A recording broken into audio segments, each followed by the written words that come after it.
family of shows. Available everywhere. Hello everyone and welcome back to the GSMC Fantasy Sports Podcast, brought to you as always by the GSMC Sports Network. Hope you liked that last segment. I'm really intrigued about all these off-season trades going on in the NBA and how they could affect teams fantasy-wise. But we are transitioning to the world of fantasy football, continuing with our player profiles with two guys who are very high-ceiling, low-floor type players. Two guys in two offenses that are looking for some modicum of production from their offensive skill positions. And so they could potentially have fantastic years in fantasy, but they could also prove to be busts because of the ineptitudes of the respective players around them. Without further ado, let's jump right into the first one, starting off with the Steelers tight end, who certainly has the feel of someone who can be one of those tight ends to be a force to be reckoned with, kind of going under the radar in terms of how people view him. And it's not entirely his fault. I think it's mainly the fault of the Steelers for not finding certain pieces that fit their offense, and that is Pat Freiermuth. I love Pat Freiermuth more than other people expect because of the fact that right now the Steelers look like an unknown commodity. They do have George Pickens, who's a fantastic receiver, fantastic in terms of expected catch rate, fantastic in terms of contested catches, truly a number one wide receiver who the Pittsburgh Steelers should be thanking. But right now, in order to compete in the division they're in, and especially in the AFC, they need variance. That's what I saw last year in terms of the Steelers' offense. There was no variance. You can chalk that up to perhaps Matt Canada being a very, very, very disappointing offensive coordinator, beyond disappointing even, and Kenny Pickett not adjusting to the system. But now I feel there's a little bit more expectation. The Steelers, they bring in two QBs in Russell Wilson and Justin Fields.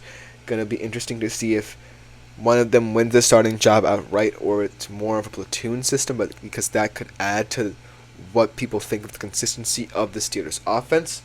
But right now, the Steelers are holding out for a hero outside of George Pickens.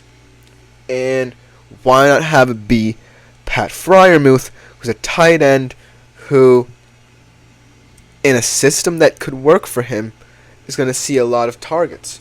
And so without further ado, let's jump right into what I believe people are missing in Pat Freiermuth and what he needs to do to truly become one of the premier tight ends in fantasy.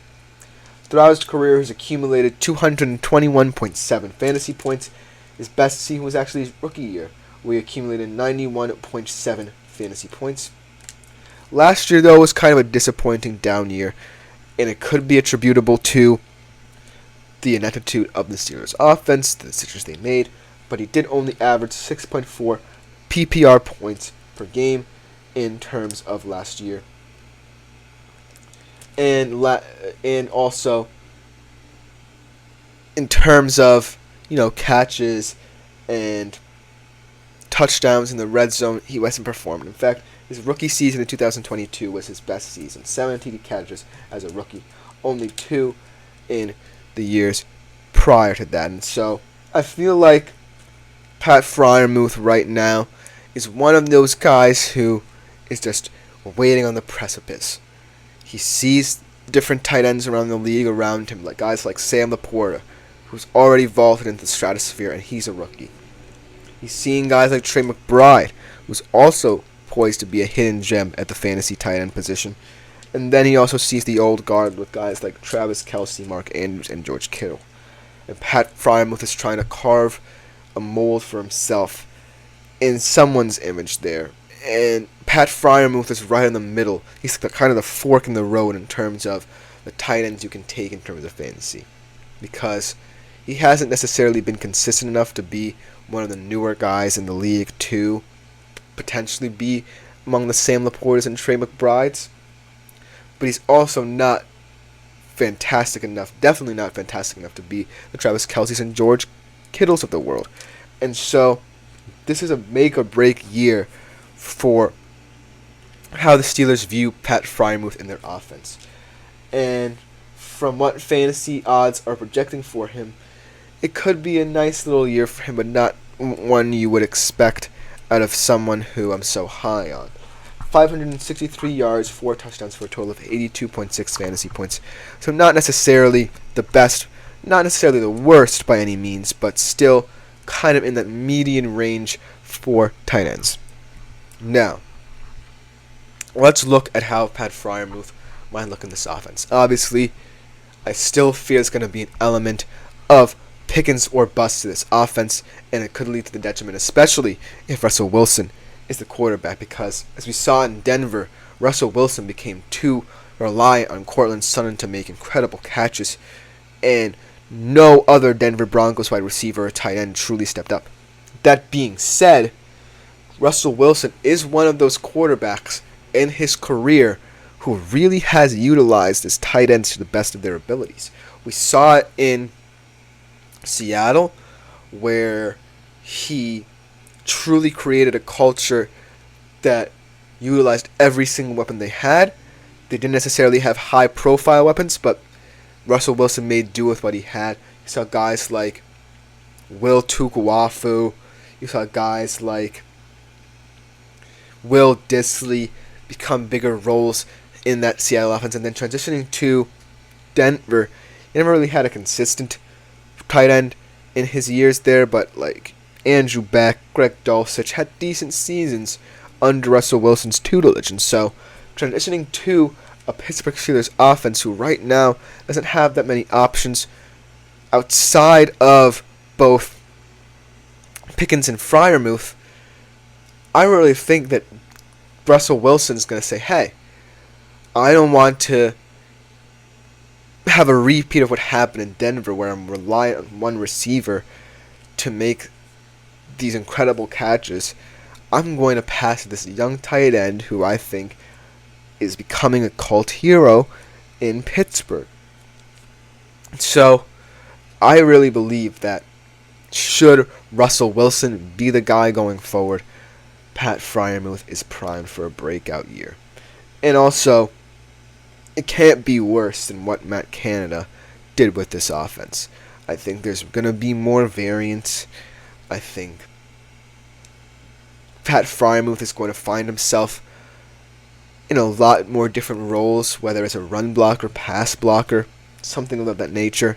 He's going to be someone who is going to continue to develop, and that's where I think the needle will be pushed with him to the kind of zone of up-and-coming tight ends, because right now I'm sitting here telling you that Pat Freiermuth can have a breakout year. And for all intents and purposes, if Russell Wilson's a quarterback and he's looking for a second option, he's going to be the guy. But right now, there's a reason he's in that median. And like I said, who knows if anything would have been different had Matt Canada not been the OC of Pittsburgh for the past couple of years. Who knows if, say, the Steelers had not chosen Kenny Pickett and they went into a Mitch Trubisky, who is a very timing-based quarterback. Who knows in the future whether or not Mike Tomlin will be the head coach, because he's certainly hanging by a thread. He can't keep on milking this roster for wins, trying to conjure up magic, because let me tell you, a large part of what Pat Freiermuth's fantasy season is going to look like is going to come down to the quarterback play, and the sense that Russell Wilson will feel like there's no other option outside of George Pickens and him on the roster. But it's also going to come down to how they play in the AFC North, because this is a division that, is going to be very competitive. The Steelers are not going to be the top dogs in this division. In fact, they might be the last place team, and so they're going to have to figure out ways to find out who's going to be the offensive star quickly, because I can't see a path forward where George Pickens can be the only person producing. They have Najee Harris still, but he's been rapidly declining. They lose Jalen Warren. They lose Deontay Johnson, like I said. No more Chase Claypool. So it's really these two guys right here, Pickens and Freiermuth. And in a tight end landscape, it's going to get very tight, where a lot of good tight ends are either going to get drafted, undrafted, or overvalued and undervalued. Pat Freiermuth, like I said, is going to be that median guy. He's either going to have a breakout year, and I look fantastic for doing this segment, or he's going to be a huge disappointment, and this segment is all for naught. But I truly believe in him, especially having the experience of Russell Wilson at the QB position, knowing that it is what it is with the Steelers in terms of their offensive weapons. That's what just about do it with this segment. Coming up next, we transition from tight end to running back, where we have another guy who's going to be entrusted with a lot of the workload in a Patriots offense that really is kind of reeling here. We'll be right back with that segment to close out the show on the GSMC Fantasy Sports Podcast when we come back.